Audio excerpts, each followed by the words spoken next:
नमस्कार श्रोते हो, दीपक रेगे कथाकथन चॅनलवर तुम्हा सगळ्यांचं मनापासून स्वागत. श्रोते हो, तुम्ही ऐकताय राजेश जगताप यांची आडूसा ही कादंबरी आणि आज भाग 3. पण एक छोटीशी आठवण. श्रोते हो, या आडूसा कादंबरीच्या वाचनाच्या निमित्तानं आपण आपल्या चॅनलवरच्या श्रोत्यांसाठी एक छोटीशी स्पर्धा आयोजित केली आहे. आणि ती स्पर्धा म्हणजे आडूसा या कादंबरीचे जे काही भाग आहेत त्या भागांमध्ये राजेश जगताप यांच्या आगामी 2 कादंबऱ्यांची नावं दडलेली आहेत. श्रोत्यांनो, तुम्हाला एवढंच करायचं आहे की कादंबरीचा प्रत्येक भाग नीट लक्ष देऊन मन लावून ऐकायचा आहे आणि कादंबरीचे सगळे भाग संपल्यानंतर त्या कुठल्या 2 कादंबऱ्या तुम्हाला वाटत आहेत त्यांची नावं आम्हाला कळवायची आहेत. ती नावं व्हॉट्सअप करा. व्हॉट्सअपमध्ये तुमचं नाव, तुमचा मोबाईल नंबर, तुमचा मेल ID असला पाहिजे. कारण पहिल्या 5 विजेत्यांना प्रत्येकी एक प्रत आडूसा या कादंबरीची राजेश जगताप सरांच्या तर्फे भेट म्हणून मिळणार आहे. तेव्हा प्रत्येक भाग लक्षपूर्वक ऐका, मन लावून ऐका आणि 2 कादंबरींची नावं शोधा. चला आज सुरू करूयात आडूसा या कादंबरीचा भाग 3. खोलीचं दार लावून पारू तशीच पाठमोरी उभी होती. डोक्यात शेकडो ज्वालामुखी एकाच वेळी फुटत असल्यासारखं वाटलं. सगळी धरती घराघरा फिरल्याचा भास झाला. सासूचा प्रत्येक शब्द उकळत्या तेलासारखा कानात पडला होता. जीवाच्या आकांतानं टाहो फोडावंसं वाटलं होतं. सासू तिला उद्देशून एकही शब्द बोलली नव्हती म्हणून तिला काही बोलता आलं नाही. मनात दाबून ठेवलेलं वादळ उसळून बाहेर आलं. तिचा हुंदका फुटला. धनाजीच्या गळ्यात पडून ती रडायला लागली. त्याचेही डोळे पाणावले होते. डोळ्याच्या कडा पुसता पुसता त्याचा हात तिच्या पाठीवरनं फिरत होता. तिला धीर देऊन मी तुझ्या सोबत असल्याचं मूकपणे सांगत होता. निदान यावेळी तरी तो एवढंच करू शकत होता. तिची समजूत काढून कसं तरी तिला शांत केलं, कुशीत घेऊन कुरवाळलं. दिवसभराच्या कामानं शिणलेला त्याचा देह झोपेच्या अधीन झाला. पारू मात्र जागीच होती. झोप कशी ती येतच नव्हती. एका दिवसात तिला नशिबानं ऊन सावलीचा खेळ दाखवला होता. अंगावर गुलाब घेऊन सकाळी उठली होती. आपलं रसरशीत अनावृत्त तारुण्य घेऊन धनाजीच्या पुढे खट्याळ स्मित खेळवत उभी राहिली होती. दोन्ही हात त्याच्या गळ्यात घालून दीर्घ चुंबन घेतलं होतं. दार उघडताच सासू दिसली होती आणि त्यानंतर ती नियतीच्या हातातलं खेळणं झाली होती. मिट्ट अंधारात खिडकीचा कवडसा तिला दिलासा देत होता. डोळ्यातून घळाघळा वाहणारे मूक अश्रू डोक्याखालची उशी भिजवत होते. आढ्याकडे शून्यात बघता बघता डोळ्यापुढे आठवणींचा पट उलगडायला लागला. तिची चुलत बहीण होती, कमळी. भवानी लयच खतरूड होती, पण तिचं पारूच्या पुढे काही चालत नव्हतं. दोघी जवळपास एकाच वयाच्या. आळीतल्या 4-5 पोरी मिळून काही बाई खेळ खेळायच्या. घरातून पीठ मीठ आणून लुटूपुटूचा स्वयंपाक करायच्या. कधी डब्बा ऐसपैस, कधी काच कावड्या, कधी सागर गोट्या, कधी बैठी तर कधी उभी फुगडी. पण पारू रमायची ती भातुकलीच्या खेळात. आईबाबांसोबत ती शिवरात्रीच्या जत्रेला गेली होती. आईनं सकाळी फराळासाठी साबुदाण्याची खिचडी, शेंगदाण्याचे लाडू बनवले होते.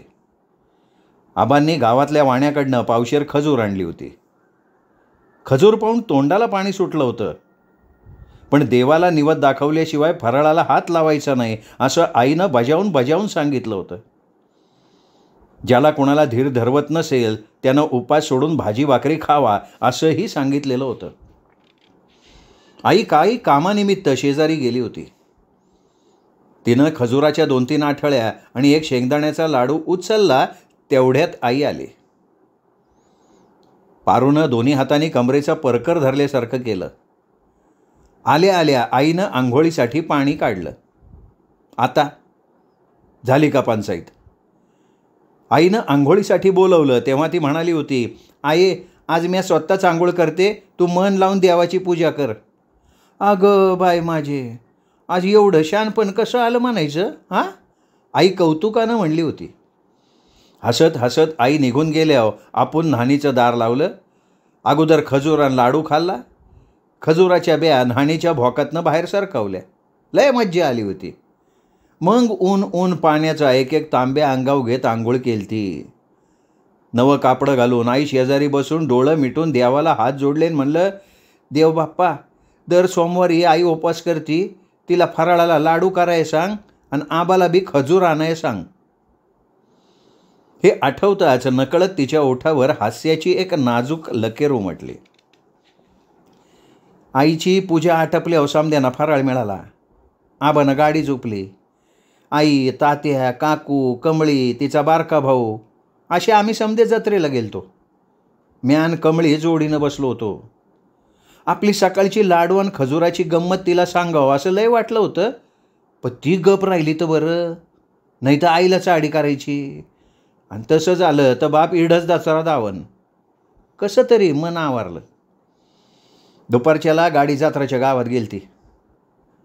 आबानं एका झाडाखाली गाडी सोडली. बैलांना पाणी दावून आणलं. वैरण घातली. एक माणूस कोणीतरी गडी राखाय थांबला होता. कोण होता तो? वाड्यातलाच होता कोणीतरी, नाव नाही आठवत आता. आम्ही समदे महादेवाच्या पाया पडून आलो. आईच्या पादराला धरून अख्खी जत्रा हिंडलो. लाडू, जिलबी, पेढे, बेळबत्ता, टरबूज, खरबूज, उपासाच्या काकड्या असं काय काय दिसलं होतं. आईनं आबाला सांगून त्याच्यातलं जे पाहिजे ते घेतलं होतं. खेळण्याचं दुकान दिसल्यावर आबा थांबले आणि मला विचारलं, पारू काय घ्यायचं काही? म्या काही बोलायच्या आधीच कमळी म्हणली, ना मला भावली. अन तुला ग? आबानं फिरून मला विचारलं. मला बाहुला पाहिजे. बाहुला? आणि एवढ्या लवकर? आबा असं म्हणाले आणि समदे हसायला लागले होते. त्या वक्ताला समदे का हसले ते समजलं नव्हतं. मोठी झाल्यावर आपसुक समजलं. बाहुला मिळाल्यामुळं मला लय आनंद झालता. असंच पुढं गेल्यावर बाज्याचा घमघमाट नाकात शिरला आणि म्या तिथंच बसकन मारली. काय झालं कुणाला बी समजना. आबानं 2 बाऱ्या विचारल्यावर म्या रडत रडत भजे पाहिजे म्हणलं होतं. तेव्हा आई म्हणली होती, अगं तो शिवरात्रीचा उपवास धरलाय ना, तो असं सोडता येत नसतो. गाडी का गेल्यावर तुला टरबूज नाही तर पेढे देते. पर कसलं काय? भज्याचा वास म्हणत होता. मला काय बी नको, भजेच पाहिजे. शेवटाला आबानं मला हलवायाच्या पालात नेलं. भजे घेऊन दिले. जोडीला कमळी बी आली. झालं, आमची शिवरात तिढच संपली. भज्जे खाल्ले, खिचडी, शेंगदाण्याचे लाडू, खजूर सगळं खाल्लं, पण तरी बी काहीतरी खाऊच वाटायचं. आणि मग उपास मोडला म्हणून अख्ख्या वाटानं आईचं बोलणं खाल्लं होतं. शिवरात आणि जत्रा पुढले लय दिवस अंगात बिनली होती. असंच एक दिवस दुपारच्याला आपल्या पोरींचा भातुकलीचा खेळ रंगला होता. घरातून खायला जे मिळन ते आणलं होतं. कमळीनं शिरा आणला होता. अंतरपाडदार आहे आपण बाबांचं उपारणं आणलं होतं. कमळीची भावली आणि आपला भावला लग्नाला उभे होते. नेमकं त्याच वक्ताला कमळीला काय झालं तर काय माहिती, म्हणले, ए थांबा, आज वरमाय म्या होणार. हा ग पर कमळे, भावला महावाला आहे ना, मग तो वरमाय कशी होणार ग? आपण आपला शहाणपणा दावला होता. ते काय का असाना, वरमाय म्याच होणार, नाही तर म्या चालले नवरीन शिरा घेऊन. त्या बारीला आपल्याला पडतं घ्यायची येळ आलती, पर देव अवचित मदतीला आला. आपण बी तिडा घालायचं ठरवलं. म्हणलं, कमे तुवा वरमाय होणार आसन तर म्या नवरी होणार. कमळीचं थोबाड झटक्यात उतरलं. पण करती काय, इलाजाचं नव्हता. शेवटाला तयार झाली आणि म्हणली, चालन, पण करवली कोण होणार? म्या होणार, बबी म्हणली. मेली ती बी तशीच होती, लय तो अंडाळ. म्हणून तर ती कमळीच्या जोडीला असायची. दोघी बी सारख्याला वारके.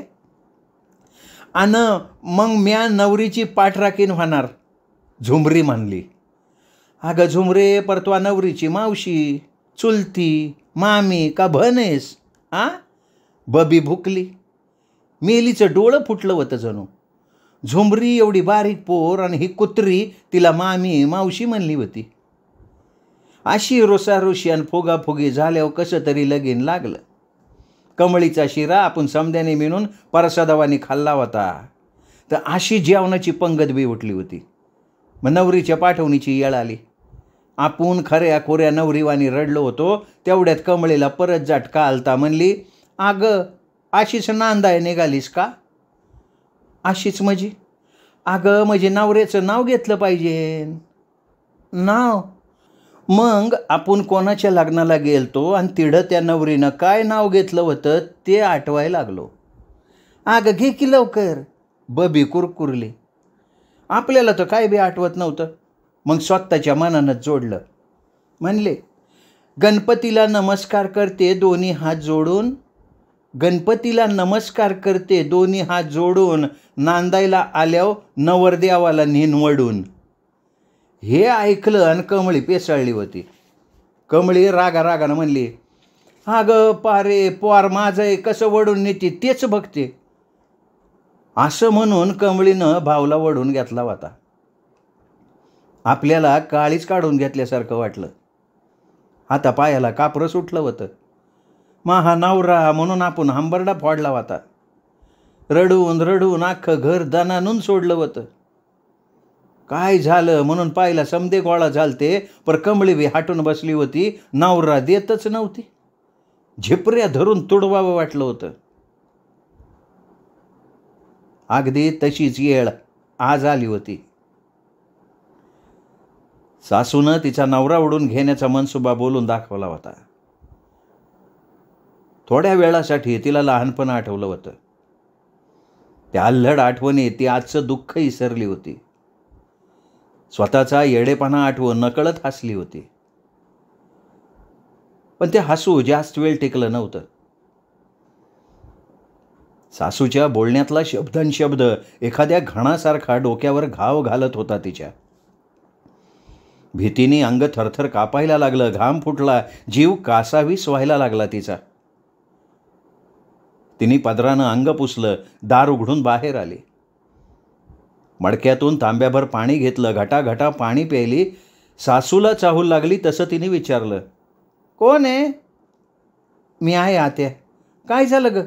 निम्या रातीला उठली? काही नाही, लय गरम होतंय, जरा वसरीव जाते. सासूचं पुढचं बोलणं ऐकायला ती थांबली नाही. लटपट्ट्या पायानं पुढं गेली. दार उघडून ओसरीत आली.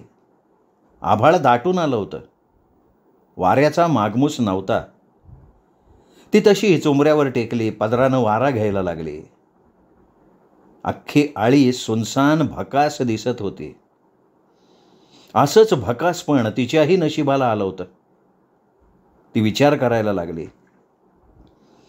3 वर्ष झालं, पर लेकरू आज ना उद्या होईन म्हणून दिस काढले. पण सासूनं आज काळ झालाच हात घातलाय. जे नाही ते बोलली, आणि जे बोलली तसंच केलं तर आपण काय करायचं? पर हा धन्या विश्वास आहे, ते असं काय बी करायचे नाही. त्यांच्या मनात तसं काही असतं तर तसं आईला बोलले असते, निदान तसा कौल तरी दिला असता. पर त्याने तसं काय बी केलं नाही. देवा पांडुरंगा, आता तुझाच आसरा आहे र बाबा. असं म्हणून तिने आभाळाकडं पाहून हात जोडले. असंच उठावं आणि वाट फुटेल तिकडे निघून जावं असाही विचार मनात येऊन गेला. या अंधाराचा एक भाग होऊन राहावं, कोणाच्याही नजरेला पडू नये. स्वतःच्या रीतेपणापुढे ती पुरती हातबल झालेली होती. सासूनं 6 महिन्यांची मुदत देऊन अजून पुरत्या 6 घटकाही सरल्या नाहीत आणि आपली ही अवस्था झाली आहे. मग 6 महिने कसे जाणार? डोक्याचा अपार फुगा झाला होता. ती उठली. तिथल्या तिथे येरझाऱ्या घालायला लागली. पाय जड झाल्यासारखे वाटत होते. काय करणार? कुठंतरी थांबणं भाग होतं. देवावर हवाला देऊन ती आत आली. दाराला कडी घालून खोलीत परतली. दार लोटलं. धनाजी उठून बसला होता. ती त्याच्या शेजारी बसली. त्यानं तिच्या खांद्यावर हात ठेवत विचारलं, काय झालंय? झोप येत नाही का? वय गरम बी लय होतंय, बाहेर वसरीव गेलते. गरम होतंय म्हणून गेलती का रडाय गेलती? तिनं त्याच्या खांद्यावर मान टेकवली. अश्रूंचे ओघळ पुन्हा उघडायला लागले. त्यानं ते हलकेच पुसले. तिला धीर देत म्हणाला, पारू, आई काय बी म्हणू दे, 6 महिने हसत खेळत काढू, पुढचं पुढं बघता येईन. आणि काय बी झालं ना तरी मी सुमी संगट पाठ लावणार नाही. आणि दुसरी एखादी घावली तर? तरी बी नाही, विश्वास ठेव. नका, असं नका करू. तुम्ही करा लगीन, घराला वारस बी मिळाय पाहिजे. मी याची एखादी वेगळी वाट बघेन. त्यानं तिला जवळ घेऊन थोपटलं. तिला शांत करण्याचा, सावरण्याचा प्रयत्न केला. खिडकीच्या कवडश्यातनं वाऱ्याची हलकीशी झुळूक आली. खूप बरं वाटलं. त्यानं मान वर करून तिकडं पाहिलं आणि तो चापापला. अगं पारू, वर पाय. दबक्या आवाजात तो बोलला आणि खिडकीकडे बोट दाखवलं. तिनं मान वळवून तिकडं बघितलं. शेकडो दिव्यांचा उजेड पडावा तसे तिचे डोळे चकाकले. मनातलं दुःख कुठल्या कुठे पळून गेलं. तोच काल रात्रीचा लाल हिरवा उजेड पेटत होता, विझत होता. काजवा पुन्हा दिसला होता. दोघेही भान हरपून तिकडे पाहायला लागले. धनाजीनं हळूच तिला खाली झोपवलं. तिला कुशीत घेतलं. काजव्याचा विलोभनीय उजेड त्याचं अंग चेतवू लागला. कवडश्यातून येणारी वाऱ्याची झुळूक अंगावर मोरपीस फिरवू लागली. अंग रोमांचित झालं. धनाजीचे ओठ तिच्या गालावर टेकले. ती किंचित शहारली. त्याचा हात हातात घेतला. हाताचं चुंबन घेऊन बोटात बोटं गुंफली. हात छातीशी घट्ट धरून ठेवला, जणू त्याला सांगत होती की मला एकटीला सोडू नकोस. तिच्या काळजाची धडधड त्यानं ओळखली.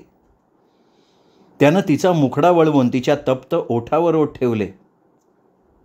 ती कुशीवर वळली. त्याच्या गळ्यात हात टाकले. डोळे आपसूक मिटले गेले. तिच्या चोळीची गाठ सुटली.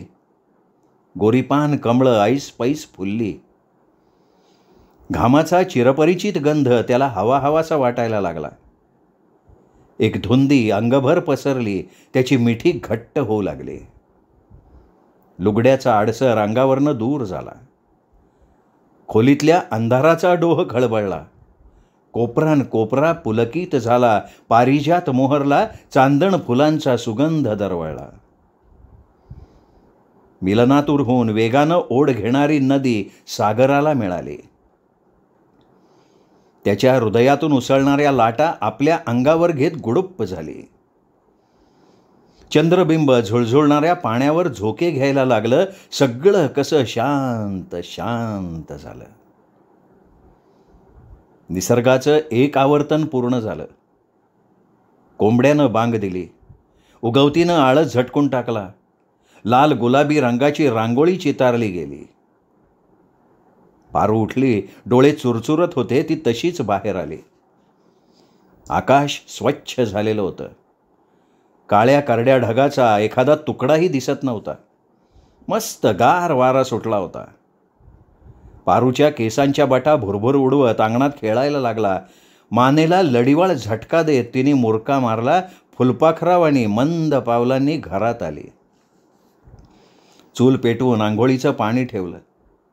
चुलीतली राखुंडी हातावर घेऊन बाहेर आली. दातावरनं बोट फिरवत फिरवत वळचणीला पाहिलं. चिमणी अंग फुलवून बसली होती. गुबगुबीत दिसत होती. घरट्याच्या काड्या काटक्यांनी आकार घेतला होता. चिमणीनं मान वळवून तिच्याकडे पाहिलं. ती हसली. घरात येऊन खळाखळा चूळ भरली. मुठभर दाणे आणि वाटीत पाणी घेतलं. बाहेर येऊन ओट्यावर एका कोपऱ्यात दाणे टाकले. पाण्याची वाटी तिथंच ठेवली. दाराशेजारी उभी राहिली. चिमणीनं तिच्याकडे पाहिलं. पंख पसरून झेपावली. खाली उतरून दाणे टिपू लागली. मध्येच थांबून पाणी प्यायली. दाणे टिपता टिपता पारूकडं पाहत होती. पारू हसून म्हणाली, बेस आहे. घरात आली. आंघोळीचं पाणी तापलं होतं. पाणी काढलं, ऊन पाणी अंगावर घेतलं. बऱ्याच दिवसांनी शेतात काम केल्यामुळे अंग आंबलं होतं. गरम पाण्यामुळे ते मोकळं झालं. मनाला आलेला शीण नाहीसा झाला. तुळशीला पाणी घातलं, देवापुढे दिवा लावून हात जोडले, कोमट पाणी करून सासऱ्याला दिलं. सासू भिंतीकडं तोंड फिरवून झोपली होती. खरंच झोपली होती का उगाच पडली होती ते तिचं तिला माहिती. चहा करून 1 कप सासऱ्याला दिला, 1 स्वतःला घेतला. स्वयंपाकाला लागली. एका बाजूला पाणी तापायला ठेवलं. पटापटा भाकरी थापल्या. सांडगे खरपूस भाजून कोरड्यास केलं. शेंगदाण्याची चटणी केली. मिरच्यांचा तिखट वास घरात पसरू लागला. सासऱ्याला ठसका लागला. सासू तिथूनच ओरडली, अगं काय केलं ग, म्हातारं मरण की अशानं. तिने घाईघाईनं तव्यातली चटणी पितळीत काढली. तवा न्हाणीत नेला, त्याच्यावर पाणी ओतलं. तापल्या तव्यावर पाणी पडल्याबरोबर चुर्र आवाज होऊन तिखट धुराचा लोट उठला. वाऱ्यावर रेंगाळत नाहीसा झाला. ती तशीच सासऱ्याकडे वळली. मामंजी, शेंगदाण्याची चटणी टाकली होती तव्यावर, लय ठसका लागला का हो? सासऱ्याला विचारलं. त्यानं नकारार्थी हात हलवला आणि म्हणाला, अगं चालायचंच की, स्वयंपाक करताना असं होणारच ना. सासू भिताडाला टेकून बसली होती. तिला बोलतं करणं भाग होतं. मनाचा धीर करून ती नरमाईनं म्हणाली, आत्याबाई, वाईच तोंड खळबळून घ्या, माझी चहा देते. सासू उठली, न्हाणीकडं गेली. तसा सासरा उठायला लागला. पारूनं त्याला आधार दिला. उठून बसल्यावर तो म्हणाला, पारू, तू या सासूचं बोलणं मानाव घेऊ न ग. ती बडबड करती हे खरं आहे, पण मनानं निर्मळ आहे. आणि हे पाय, मला 1 चटकूर भाकर आणि उलीची चटणी दे. तोंड पार कडूजार झालंय, निस्ता चेकटा पाडलाय पाय. कितीतरी दिवसांनी सासऱ्यानं स्वतः काही खायला मागितलं होतं. तिला बरं वाटलं. ती तडक उठून गेली. गेल्या पावली अर्धी भाकर आणि चटणी घेऊन आली. सासऱ्याचा मलूल झालेला चेहरा आनंदला. असेच 4-2 घास वाढीव खाल्ले तर जीवाला आराम पडन, असा ती विचार करायला लागली. सासूची आंघोळ झाली. पारूनं तिला चहा दिला. चहाचा कप घेऊन ती ओसरीत जाऊन बसली. सासऱ्याचं जेवणाचं रिकामं ताट उचलून पारू जाऊ लागली. सासऱ्याने तिला थांबवलं, जवळ बोलवलं. तोंडावरनं पाठीवरनं हात फिरवत म्हणाला, जीवाला लावून घेऊ न ग. लोकाईचं आणि तुझ्या सासूचं बी वांगाळ बोलणं ऐकायला लागतंय तुला. काल मह्या सपनात गाय वासरू आलतं. ढवळी गाय होती. देव तुही वट्टी रिकामी नाही ठेवायचा, काय ना काय तुझ्या वट्टीत नक्की घालीन, विश्वास ठेव. सासऱ्याचं प्रेमळ धीर देणारं बोलणं ऐकून ती सुखावली. अंगावर मुठभर मास चढल्यावानी वाटलं. तिनं सासऱ्याच्या पायावर डोकं ठेवून आशीर्वाद घेतला. तिला खूप बरं वाटलं. इतक्यात धनाजीची हाक ऐकू आली, पारो. तो उठून बाहेर आला होता. तिला पाहून पुन्हा म्हटला, आंघोळीचं पाणी तापलं असेल तर काढ. मी पाणी ठेवलंच नाही. का, आज काय सुट्टी बिट्टी आहे काय? त्यानं हसून विचारलं. सुट्टी कायची? म्हणलं झोपलं तर झोपू दे, उठल्यावर ठेवता येईन. बरं लवकर आवार. आज घाई करू नका, सुट्टीच घ्या. मामंजीला डागदाराला दावून आणू. दावलंय ना, पण आराम कुठं पडतोय, आणि ते बी औषधाचा काटाळा काढतात. धनाजीनं बापाची अडचण सांगितली. लय दिस माणूस आजारानं हैराण झाला ना का औषधाचा काटाळा करतच आहे. आपण डागदारला सांगू ना औषध बदलून दे म्हणून. ते समजा खरं ग, तरी बी नाही ऐकलं. मग तुम्ही आंघोळीला जावा आणि ते समजा मायाव सोडा, म्या करती काय करायचं ते. नवऱ्याला आंघोळीला पाठवून बाहेर आली. शेजारच्या घरातनं सासूच्या बोलण्याचा आवाज येत होता. तिने वळचणीला पाहिलं. चिमण्यांची जोडी मन लावून घरटं बांधत होती, इतकी की आजूबाजूचं ध्यान नव्हतं. कधी चिमणा एकटा जाऊन काही बाई घेऊन यायचा, तर कधी चिमणी जायची. 4-2 फेऱ्या मारून झाल्यावर दोघंही गायब व्हायचे. पाण्याची वाटी जवळपास रिकामी झाली होती. वाटी उचलून ती घरात गेली. मुठभर दाणे आणि पाण्याची वाटी भरून आणली. दाणे टाकून वाटी होती तिथे ठेवली. इतक्यात चिमणी आली. पाणी पिऊन दाणे टिपू लागली. धनाजीची आंघोळ झाली. देवाला हात जोडून धारा काढल्या. बापाच्या खोलीत गेला. पायाला हात लावून म्हणाला, दादा पारू म्हणते तुम्हाला डागदरला जाऊन आणू. आवरून घ्या म्हणजे येरवाळी जाऊन येता येईन. अरे काय ऐकतोय तिचं? डागदराचं काय? त्यो कडू औषध गोळ्या देणार आणि गिळाय आपला जीव जाणार. वरून पैसे बी घेणार. पैसे काय झाडाला लागलेत का?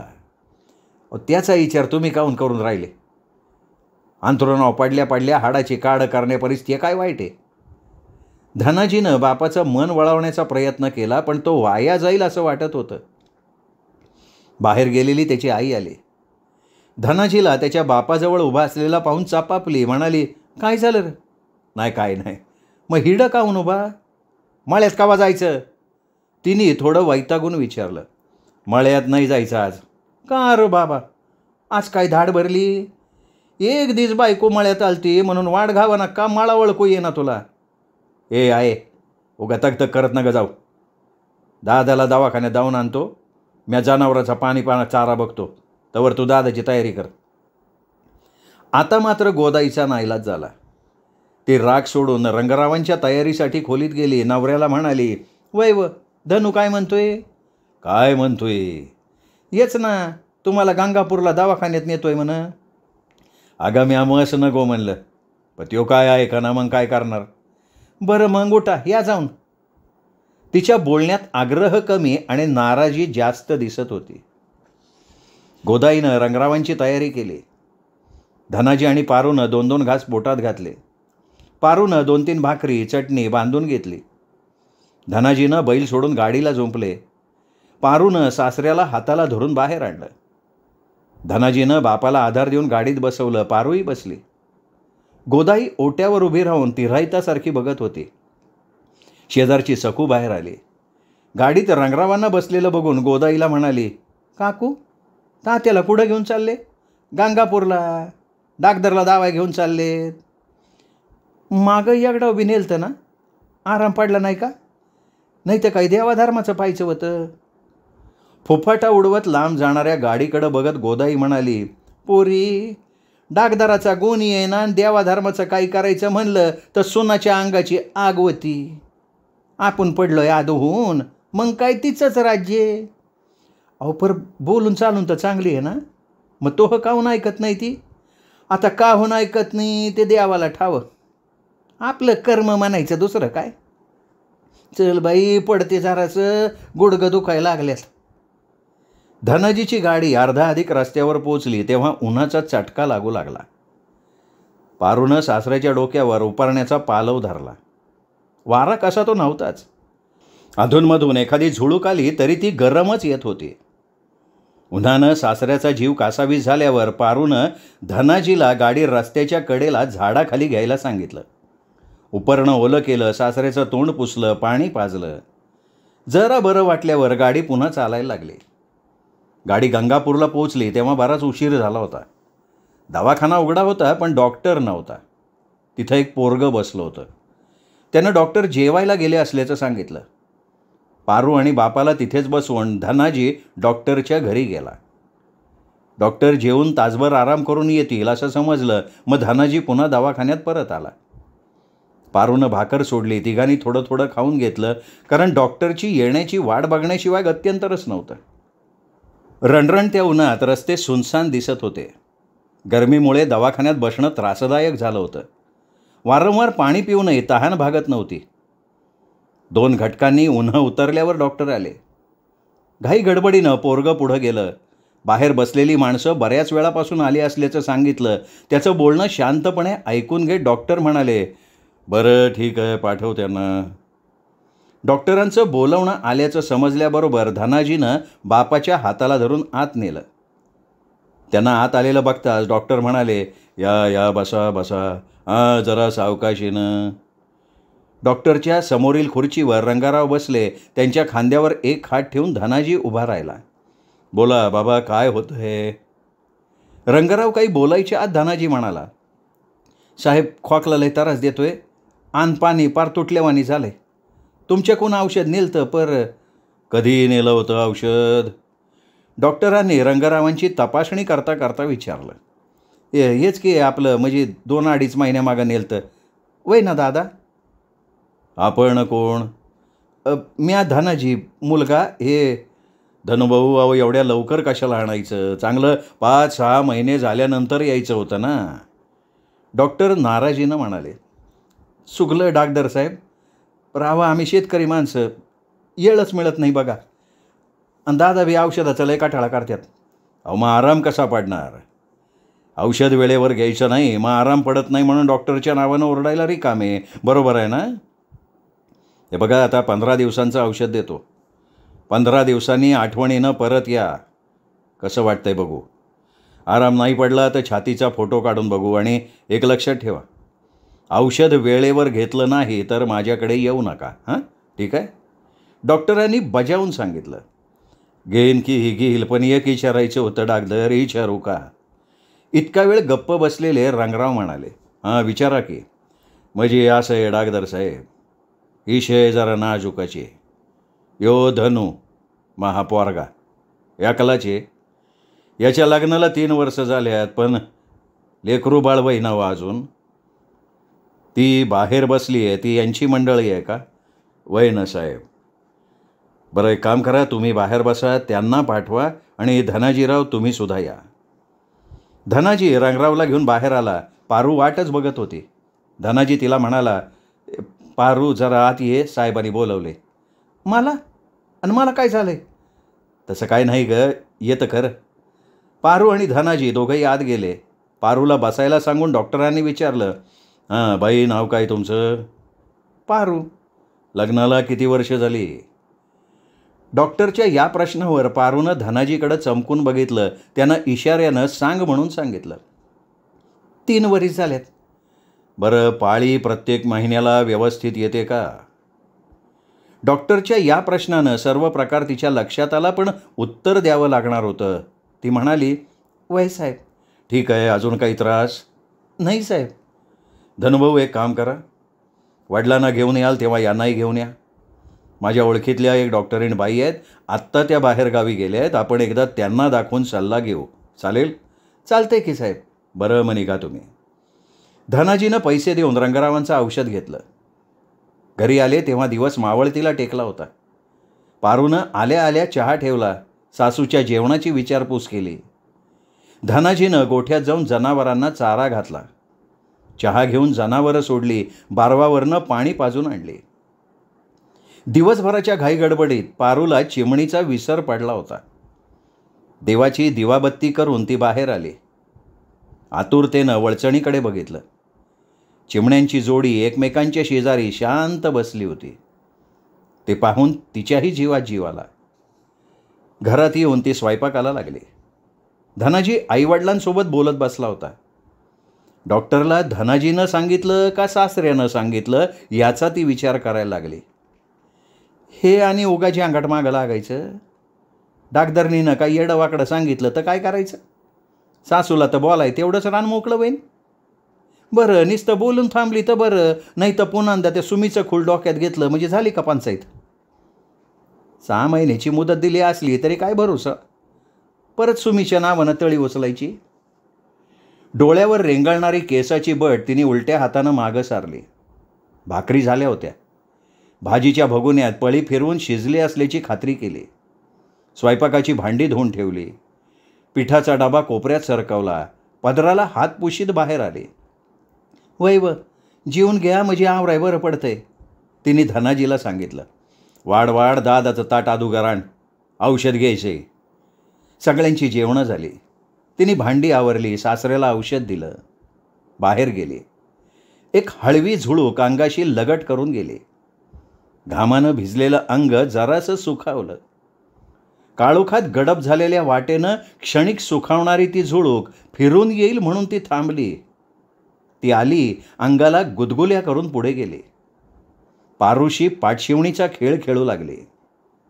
आपणही तिच्या मागे धावत जाऊन तिला धरावं असं वाटू लागलं, पण अंधारातून चोर पावलांनी अलगद येणारं ते सुख असंच हुलकावणी देत होतं.